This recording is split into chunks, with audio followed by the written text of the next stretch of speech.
आप सभी का स्वागत है एक बार फिर से मेरे YouTube चैनल में। उम्मीद करता हूं कि आप सभी की तैयारी बहुत अच्छे से चल रही है और बहुत जल्दी ही जो है कनिष्ठ सहायक और वीडियो वीपीटीओ के एग्ज़ाम्स की डेट भी आप लोगों के सामने आयोग जारी कर देगा।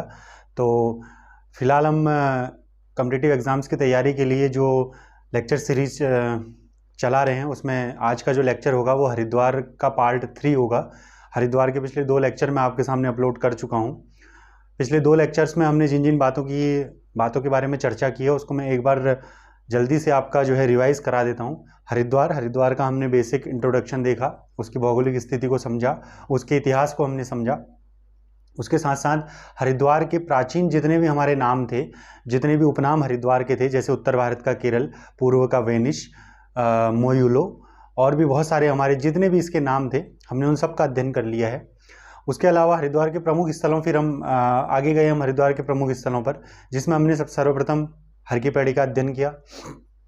उसके पश्चात हमने रुड़की का अध्ययन किया। रुड़की के बाद हमने जो अध्ययन किया था कनघल का। आज इसी प्रकार से मैं कुछ और जो है स्थल आपके सामने लेके आया हूँ हरिद्वार के लेक्चर को। उसी लेक्चर को हम कंटिन्यू करते हुए और साथ ही साथ रुड़की के हमने कुछ प्रमुख संस्थान भी देखे थे, ठीक है। जैसे उसमें हमने देखा था सेंट्रल बिल्डिंग रिसर्च इंस्टीट्यूट, राष्ट्रीय जल विज्ञान संस्थान हमने देखा था। आईआईटी रुड़की का इतिहास हमने समझा, थोड़ा बहुत उसके विषय में हमने अध्ययन किया।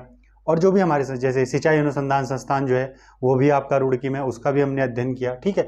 तो अब हम उसी सीरीज को आगे बढ़ाते हुए आज जो है हरिद्वार जिले के कुछ और अन्य स्थलों के बारे में मैं आपके सामने जिक्र करने जा रहा हूँ, ठीक है। जिसमें ये कुछ स्थल हैं, आप चाहें तो इसी तरीके से एक फ्लो डायग्राम बना लें या फिर आप 1 बाय 1 करके भी इसको लिख सकते हैं।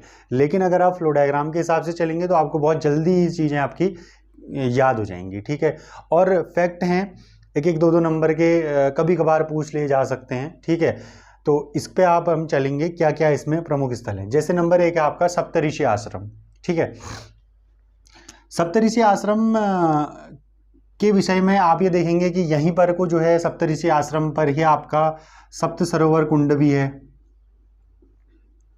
यहाँ पर आपका सप्त सरोवर कुंड भी है, या इसको आप सप्त सागर कुंड भी कहते हैं। सप्त सरोवर कुंड या यहाँ पर को आपका सप्त सागर कुंड भी है। इसके साथ साथ इसको गोस्वामी गणेश दत्त घाट भी कहा जाता है, या इसको गोस्वामी गणेश घाट, इसको हम वर्तमान समय में हम किस नाम से जानते हैं, गोस्वामी गणेश घाट, गणेश दत्त घाट, गोस्वामी गणेश दत्त घाट के नाम से इसे हम वर्तमान में इसे जानते हैं। किसको? सप्तऋषि आश्रम, जिसको सप्त सरोवर सागर या सप्त सागर कुंड, सप्त सरोवर कुंड या सप्त सागर कुंड, थोड़ा सा कन्फ्यूजिंग है, नाम एक ही है, सप्त सरोवर या सप्त सागर कुंड, इसे भी हम ये भी कहा जाता है। या सप्तऋषि आश्रम से ही आप इसे सप्तऋषि घाट भी इसे कह सकते हैं। सप्तऋषि आश्रम से ही आप इसे क्या कहेंगे, सप्तऋषि घाट भी आप इसे कहते हैं, ठीक है। इसके अलावा अगर हम इसमें देखें तो इस स्थान की जो खासियत है वो ये है कि यहाँ पर गंगा नदी जो है वो 7 धाराओं में विभक्त हो जाती है। यहाँ पर गंगा नदी कितनी धाराओं में, 7 धाराओं में हमारी विभक्त हो जाती है। अब थोड़ा सा इसकी पौराणिक कहानी के ऊपर चलते हैं। जैसे कि मैंने आपको पिछले लेक्चर में गंगा नदी को पृथ्वी पर लाने का कारण बताया था कि जैसे आप देखेंगे कि सगर ऋषि के द्वारा, त्रेता युग में सगर ऋषि के द्वारा जो है अश्वमेध यज्ञ किया गया। उस यज्ञ का जो घोड़ा था वो आपका कहा जाता है कि कपिला मुनि के आश्रम पर रुक गया, स्वतः ही रुक गया। तो सगर ऋषि के जो पुत्र थे उन्होंने ये समझा कि जो है ऋषि ने उन्हें क्या दी है, चुनौती दी है। तो वहाँ पर को ऋषि के आश्रम में जो है सगर के जितने भी पुत्र थे उनके द्वारा काफ़ी ज़्यादा हुड़दंग मचाया जाता है। तो इस कारण ऋषि कपिला के द्वारा उनको, जैसे मैंने ये भी बताया, इतिहास से मैंने ये भी जोड़ा कि कपिला ऋषि का आश्रम होने के कारण हरिद्वार को कपिला या कुपिला भी कहीं कहीं पर कहा गया है, ठीक है। उसके पश्चात की कहानी कुछ इस प्रकार है कि जब सगर ऋषि के पुत्रों को जो है श्राप के द्वारा कपिला ऋषि के द्वारा, सगर के ऋषि पुत्रों को कपिला ऋषि के द्वारा जो है उनको श्राप दे दिया गया और वो सारे के सारे पुत्र जो है वहीं भस्म हो गए कहा जाता है, ठीक है। उसके बाद आगे चल करके उन्हीं के वंशजों में ऋषि भगीरथ हुए, ठीक है। उन्होंने क्या करा, अपने पूर्वजों को मोक्ष दिलाने के लिए, मोक्षदायिनी गंगा को धरती पर उतारने के लिए क्या किया, तप किया, ठीक है। इसलिए कहा जाता है कि भगीरथ के तप के बाद ही जो है गंगा क्या है वो धरती पर आई। और दूसरी चीज ये थी कि एक कहानी और ये है कि गंगा का वेग इतना अधिक था कि भगवान शिव ने उसे गंगा को क्या किया, अपनी जटाओं पर लिया पहले, उसके बाद वो धरती पर आई। ये अलग कहानी है। लेकिन जब हरिद्वार में जब गंगा नदी पहुंची, कहते हैं उस समय की जो पौराणिक गाथाएं हैं, उस समय 7 ऋषियों के यहाँ पर आश्रम हुआ करते थे। कहाँ पर? इस स्थान पर। और 7 ऋषि कहते हैं कि उस समय तप कर रहे थे। ठीक है, तो गंगा जी ने ये सोचा कि किसी एक ऋषि के यहाँ पर से जाना होगा, जाने का अर्थ होगा कि 7 ऋषियों का जो है अपमान। तो उन्होंने क्या करा, खुद को 7 धाराओं में बांट लिया और हर एक ऋषि के सामने से वो है पर्याप्त अपनी अपनी धाराओं के रूप में वो आगे गुजरती गई। तो ये एक कहानी है सप्तऋषि आश्रम या सप्तऋषि घाट की। तो क्या है इसमें, सप्त सरोवर कुंड है, सप्त सागर कुंड भी यहीं पर को है। ठीक है, इसके अलावा आप इसे गोस्वामी गणेश दत्त घाट भी इस समय इसको हम वर्तमान में कहते हैं। ठीक है, तो इतना जरूर देख लें। सप्तऋषि आश्रम कहाँ पर है? हरिद्वार में। ठीक है, अगला हम देखते हैं शांति कुंज। शांति कुंज जो था, इसकी स्थापना श्री राम शर्मा के द्वारा, शांति कुंज की स्थापना श्री राम शर्मा के द्वारा। शांति कुंज कहाँ स्थित है ये आपसे पूछ दिया जाता है, तो आपका हरिद्वार में। शांति कुंज की स्थापना श्री राम शर्मा के द्वारा 1971 में की गई थी। वर्तमान में इसे गायत्री तीर्थ के नाम से भी जाना जाता है। वर्तमान में इसे किस नाम से भी जाना जाता है? गायत्री तीर्थ के नाम से भी इसे हम जानते हैं। तो ये पॉइंट हैं, बस आपने इनको थोड़ा सा इनका एक ओवरव्यू करना है, इनको ध्यान में रखना है और कोशिश ये करेंगे कि आप इसे फ्लो डायग्राम से ही चलें। ठीक है, क्योंकि इससे क्या होता है ना कि आपकी नज़र एकदम से सारी चीज़ों पर पड़ जाती। 1 बाय 1 चलेंगे, वो आपकी अपनी अपनी चॉइस है, लेकिन अगर आप ऐसे चलेंगे, मैं प्रेफर ज़्यादा करूँगा आपका फ्लो डायग्राम को। ठीक है, नेक्स्ट हम चलते हैं भीमगौड़ा। भीमगौड़ा ये है पांडवकालीन। ठीक है, एक ताल के समान ये उस समय थी, अभी तो वर्तमान में तो नहीं है। पांडवकालीन जो है ये एक आपकी ताल के समान रही। ठीक है, कहा जाता है कि भीम के घोड़े के आपके कहेंगे कि टाव के ये आकार की थी, यानी वहीं से बस इसका भीमगौड़ा नाम निकला है। बस आप इसमें एक चीज़ ध्यान रखेंगे, ज़्यादा डीप में नहीं जाना है, बस आपने क्या ध्यान रखना है कि भीमगौड़ा यानी ये क्या थी, पांडवकालीन एक क्या थी आपकी, आप एक ताल के समान ये आकृति थी, पांडवकालीन। ठीक है, बस इतना ही आप इसमें ध्यान रखेंगे। उसके बाद पांडवकालीन में भी किससे संबंध है? भीम से संबंध है। ठीक है ना, जो 5 पांडवों में आपके भीम थे, उनसे आपका इनका संबंध रहा। अब इसमें आप देखेंगे अगला जो है वो है माया देवी मंदिर। ये माया देवी मंदिर काफ़ी ज़्यादा इंपॉर्टेंट है। इंपॉर्टेंट क्यों है? हरिद्वार की अधिष्ठात्री देवी माना जाता है किसको? माया देवी को। हरिद्वार की अधिष्ठात्री देवी किसे माना जाता है?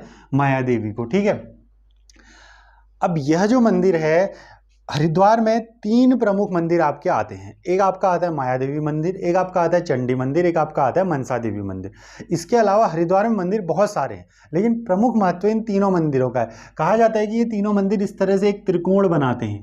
ठीक है, मैं अगले लेक्चर में मैप से आपको समझाऊंगा इन तीनों मंदिरों की लोकेशन। फिलहाल ये कहा जाता है कि तीनों मंदिर एक त्रिकोण पर स्थित हैं।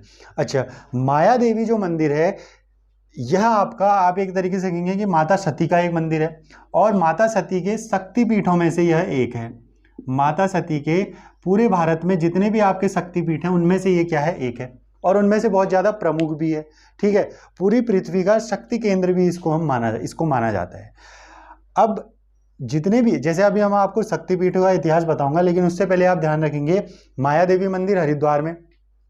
हरिद्वार का ये सबसे प्राचीन मंदिर भी माना जाता है। हरिद्वार का ये क्या माना जाता है? सबसे प्राचीन मंदिर भी माना जाता है। हरिद्वार की अधिष्ठात्री देवी कौन है?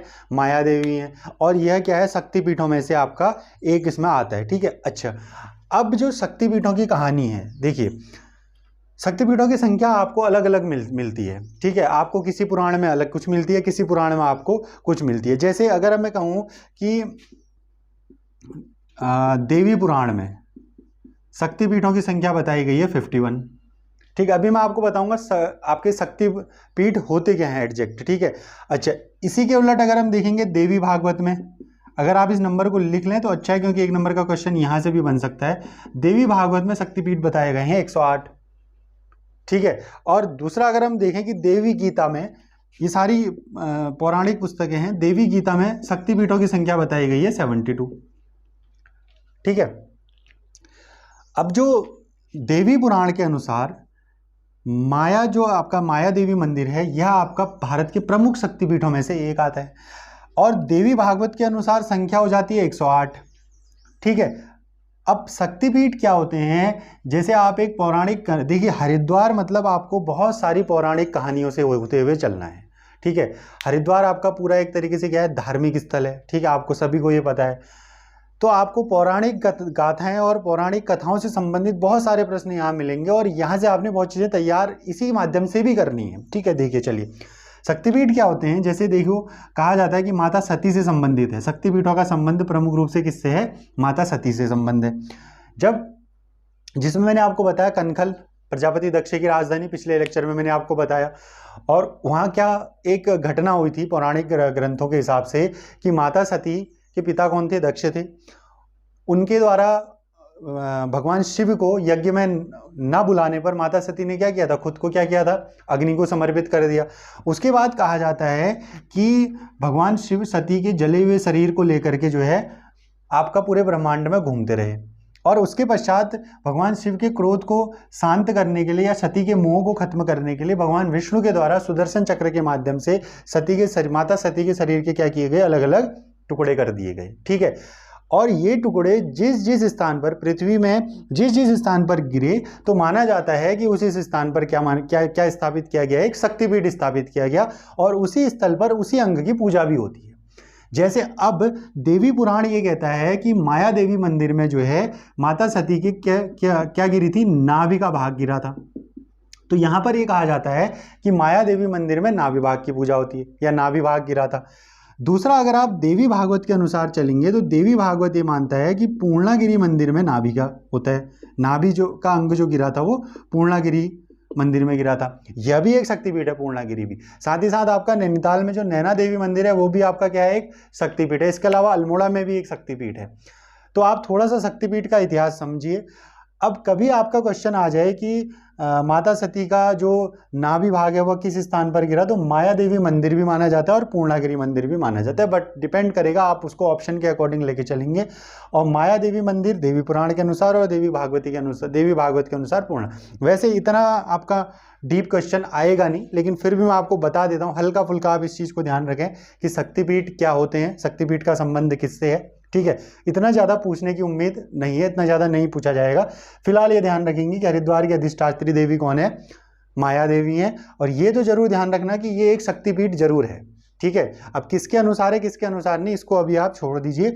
फिलहाल आप इस बात पर फोकस करिए कि माया देवी मंदिर जो है वो क्या है, आपका एक शक्तिपीठ है, और हरिद्वार के आपके अधिष्ठात्री देवी भी हैं, ठीक है। अगला हम चलते हैं कुशावर्त घाट की तरफ। अब इस कुशावर्त घाट का निर्माण कहा जाता है किसके द्वारा किया गया, अहिल्याबाई के द्वारा किया गया। कुशावर्त घाट का निर्माण किसके द्वारा किया गया, अहिल्याबाई के द्वारा किया गया।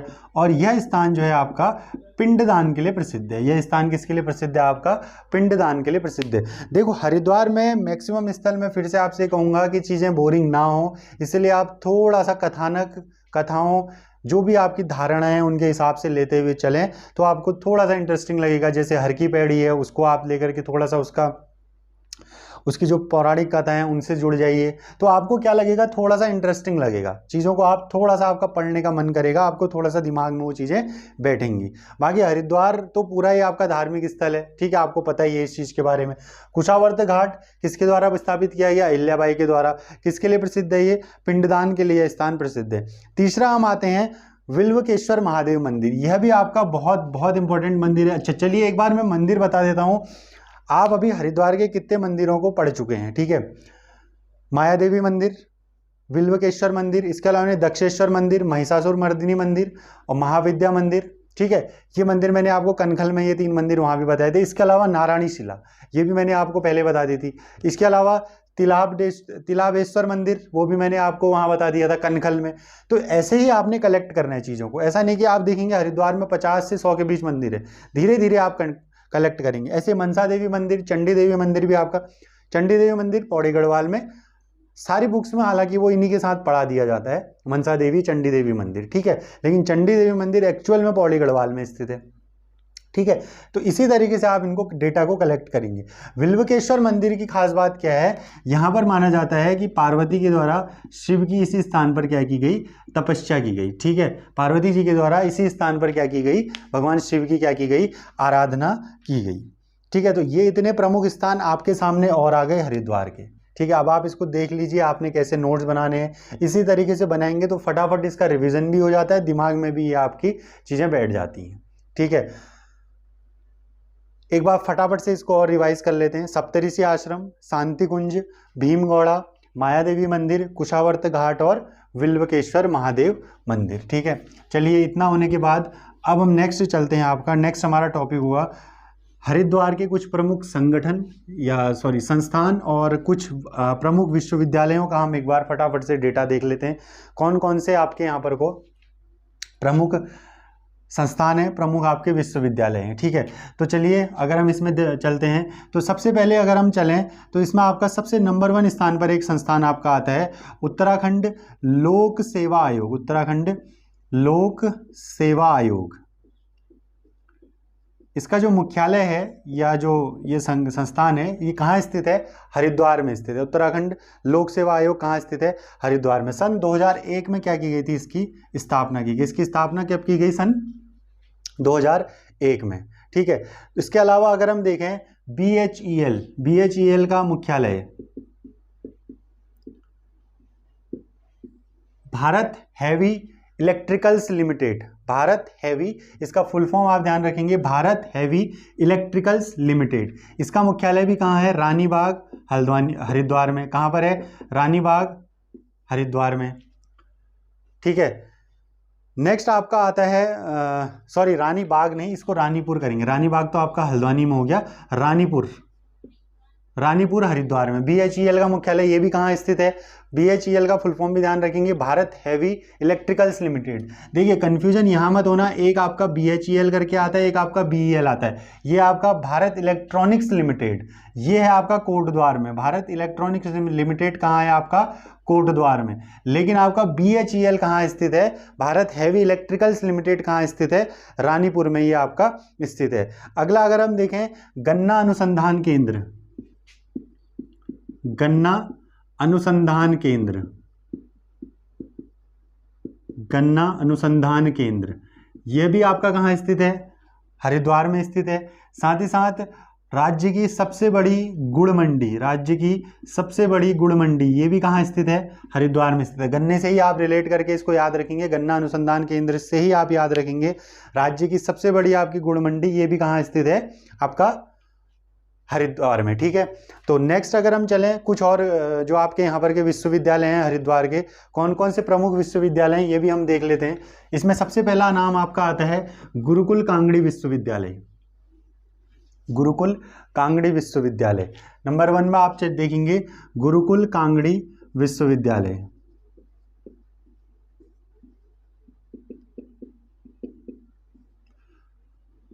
अब इसके बारे में तथ्य ये है कि इसकी स्थापना सन 1900 में स्वामी श्रद्धानंद सरस्वती के द्वारा की गई। स्वामी श्रद्धानंद सरस्वती के द्वारा की गई, परंतु इसकी स्थापना उस समय की गई थी पंजाब में, और 1902 में इसको ट्रांसफर किया गया कहाँ? हरिद्वार में। 1902 में इसको स्थापित किया गया कहाँ? हरिद्वार में। बाद में आगे चल करके 1962 में इसकी स्थापना के 50 वर्ष के बाद इसे क्या कर दिया गया? विश्वविद्यालय का दर्जा दे दिया गया। किस वर्ष? 1962 में इसे क्या कर दिया गया? विश्वविद्यालय का दर्जा दिया गया। और वर्तमान में यह उत्तराखंड की प्रथम डीम्ड यूनिवर्सिटी है। उत्तराखंड की प्रथम, डीम्ड का अर्थ होता है मानद, जिसको केंद्र सरकार द्वारा कुछ विशेष अनुदान प्राप्त होते हैं। डीम्ड यानी मानद विश्व। उत्तराखंड की पहली क्या है? डीम्ड यूनिवर्सिटी कौन सी है आपकी? गुरुकुल कांगड़ी विश्वविद्यालय। ठीक है, स्थापना अगर उत्तराखंड में स्थापना पूछेंगे तो 1902। ठीक है, जब इसको उत्तराखंड में स्थानांतरित किया गया 1902। स्थापना स्वामी श्रद्धानंद सरस्वती, जो आपके किसके शिष्य थे? स्वामी दयानंद सरस्वती के आपके क्या थे? ये शिष्य थे।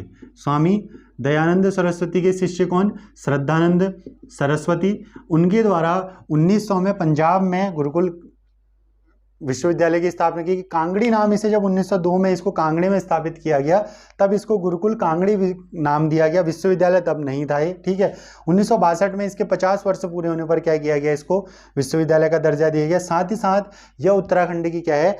पहली डीम्ड यानी मानद। डीम्ड का मतलब आप ये समझें कि जिनको केंद्र सरकार के द्वारा कुछ विशेष आपके अनुदान भी दिए जाते हैं। ठीक है, नेक्स्ट अगर हम देखें तो इसके अलावा अगर हम देखें तो उर्दू फारसी अकादमी, उर्दू फारसी अकादमी,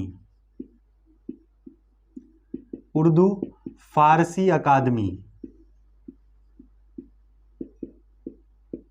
ये भी आपका कहाँ है, हरिद्वार में है। लेकिन ये ध्यान रखना हरिद्वार में भी ये कहाँ है, रुड़की में है। जैसे मैंने पिछला लेक्चर रुड़की का बताया था, तो आप इसे वहाँ भी ऐड कर सकते हैं। उर्दू फारसी अकादमी कहाँ है, रुड़की में। लेकिन अगर जिला आपसे पूछेंगे तो जिला तो आपका ऑब्वियस सी बात है कौन सा है, हरिद्वार ही है, ठीक है।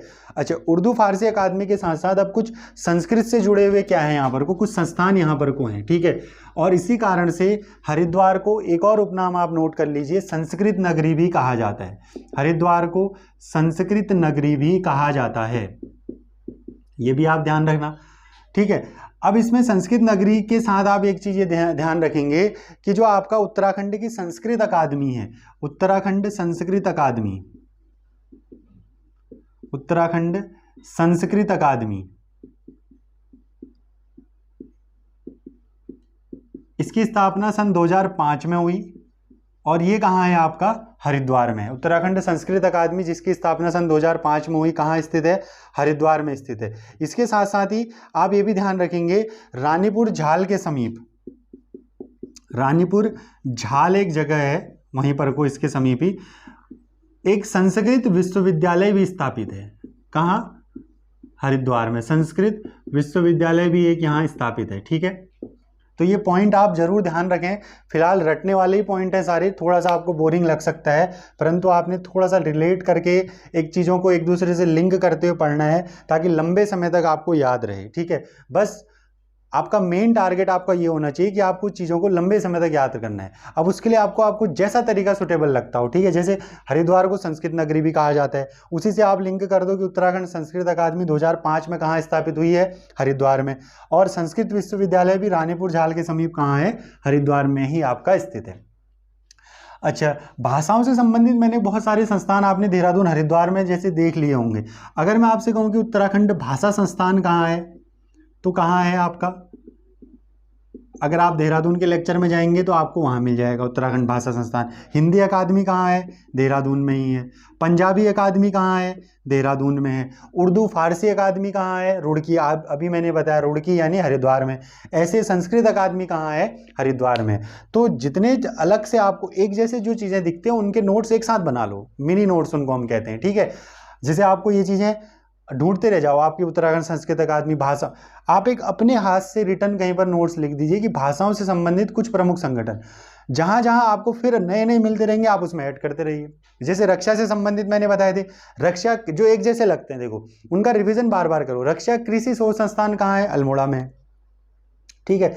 बाकी आपके सैन्य महाविद्यालय, सैन्य अकादमी, ये आपकी कहाँ है, देहरादून में। रुड़की में मैंने पिछली बार ही आपको रक्षा प्रशिक्षण संस्थान करके आपको मैंने एक संस्थान लिखाया था, वो आपका रुड़की में। तो जो आपको एक जैसे लगते हैं, जिनमें आपको लगता है कि कहीं डाउट हो कल के दिन, उनको आप एक साथ अलग से बना करके लिख लीजिए और उनका रिविजन पीरियड थोड़ा सा अलग रखिए। हाँ, जब आप इन 7 से 8 चीज़ें अगर कुछ हैं, 7 से 8 चीज़ों का डेटा है, आप इसको अलग से कहीं पर लिख दे दो, आपको एकदम से रिवाइज हो जाएगा, बशर्ते कि आप ढूंढते रह जाएं कहीं, क्योंकि ये बहुत कंफ्यूजन करने वाली चीज़ें होती हैं, ठीक है। जैसे भाषा संस्थान देहरादून, संस्कृत अकादमी हरिद्वार, हिंदी अकादमी देहरादून, पंजाबी अकादमी देहरादून, उर्दू फारसी अकादमी आपका रुड़की यानी हरिद्वार में, ठीक है। तो ऐसे आप ये भी ध्यान रखें, उत्तराखंड संस्कृत अकादमी, ठीक हो गया। अगला हम देखते हैं देव संस्कृति विश्वविद्यालय, देव संस्कृति विश्वविद्यालय, एक मिनट, देव संस्कृति विश्वविद्यालय, यह भी आपका कहाँ स्थित है, हरिद्वार में। देव संस्कृति विश्वविद्यालय कहाँ स्थित है, हरिद्वार में ये आपका स्थित है, ठीक है। अब देखिए, मैक्सिमम चीज़ें जितनी कवर हो सकती हैं यहाँ पर कवर करने की मेरे द्वारा कोशिश की गई है। बाकी आगे चल करके आप जो है जब विभिन्न प्रकार के आप टॉपिक्स पढ़ेंगे सब्जेक्ट वाइज, तो वहाँ पर आपको और भी ज़्यादा चीज़ें उनमें आपको मिलेंगी हरिद्वार ज़िले से संबंधित या किसी भी अन्य ज़िले से संबंधित, ठीक है। तो जितनी भी जानकारी आपको अभी जिलेवार अध्ययन में मिल रही है, आप इसको जरूर कलेक्ट कर लें। कुछ एक आध पॉइंट और जैसे लिख लें। 1620 में अगला लेक्चर होगा, मैप के साथ में आपके सामने आऊँगा, तहसील, विकासखंड और थोड़ा सा हरिद्वार का नदी वगैरह, नदी तंत्र और मैप के माध्यम से हम अगले लेक्चर को देखेंगे। तो 1620 में अगर हम देखें कि जहांगीर हरिद्वार आया, 1620 में जहांगीर हरिद्वार आया। गांधी जी के द्वारा 1915 और 1927 2 बार हरिद्वार की यात्रा की गई। किसके द्वारा? गांधी जी के द्वारा 1915 और 1927 में 2 बार हरिद्वार की जो है यात्रा की गई। अब मिसलेनियस फैक्ट आपके बहुत सारे हो सकते हैं। इसके अलावा ब्रह्म पुराण में 7 मोक्षदायिनी स्थलों में 7 मोक्षदायिनी स्थलों में से एक स्थल कौन सा है? हरिद्वार है, जिसका उल्लेख किस नाम से है? माया नाम से। कौन से पुराण में? ब्रह्म पुराण में। 7 मोक्षदायिनी स्थलों में से, ठीक है। अब वो 7 मोक्षदायिनी स्थल कौन से हैं? अयोध्या, मथुरा, द्वारिका, माया, काशी, कांची और अवंतिका। जो आप कहते हैं ना 7, जो आप इन स्थलों को कहते हैं, अयोध्या, मथुरा, माया, द्वारिका, काशी, कांची और अवंतिका। इसमें जो माया शब्द है वो उसका अर्थ किससे है? हरिद्वार से, ठीक है। अब अगले लेक्चर में, फिलहाल अभी आपने जितनी चीज़ें देखी हैं, ठीक है, जो भी आपके फैक्ट हैं इनको आप जरूर बार बार पढ़ें, रटने की जितनी आप कोशिश करें, लेकिन रिलेट करते हुए, ठीक है, थोड़ा सा समझते हुए, थोड़ा सा चीज़ों को एक इधर से उधर रिलेट करते हुए। अन्यथा फिर बहुत ज़्यादा बोरिंग और बहुत ज़्यादा तथ्यात्मक चीज़ें हैं उत्तराखंड में, तो आप कहीं ना कहीं बहुत सारे बच्चे भी कोलैप्स हो जाते हैं इतने सारे तथ्यों को देख करके। लेकिन थोड़ा सा रिलेट करते हुए पढ़ेंगे, पौराणिक कथाएं हैं हरिद्वार में इतनी सारी, तो उनसे रिलेट करते हुए पढ़ेंगे तो आपको कहीं ना कहीं चीज़ें और ज़्यादा अच्छे से याद हो जाएंगी, ठीक है। अब अगले लेक्चर के लिए आप तैयार रहेंगे। अगले लेक्चर में हरिद्वार को मैप के माध्यम से समझेंगे। जितनी चीज़ें आपने अभी तक देखी हैं, कनखल, रुड़की और गुरुकुल कांगड़ी, नील पर्वत और चंडी देवी मंदिर, मनसा देवी मंदिर, विल्व पर्वत, गंगा नदी के मैंने बताया कि दाहिने तट पर स्थित है, वो कैसे है, साथ ही साथ हरिद्वार में गंगा नदी से रतमऊ और सोलानी 2 नदियां आकर के मिलती हैं, वो कैसे मिलती हैं, ये सारा कुछ हम मैप के माध्यम से पढ़ेंगे, ठीक है। और अगले लेक्चर में कुछ आपके मंदिरों के नाम और आपके ऐड होने जा रहे हैं, तो आप फिलहाल जितने अभी मैंने मंदिरों के नाम आपको दिए हैं, इनको अवश्य आप याद कर लें, तभी आप आगे चल करके, जब आपके पास डेटा बहुत ज़्यादा हो जाएगा, तब आप आगे चल करके कुछ कामयाब हो पाएंगे कुछ चीज़ों को याद करने में और एग्ज़ाम टाइम में उसको डिलीवर करने में। तो फिलहाल आज के लिए इतना ही। अपनी तैयारी पर बने रहिए। धन्यवाद।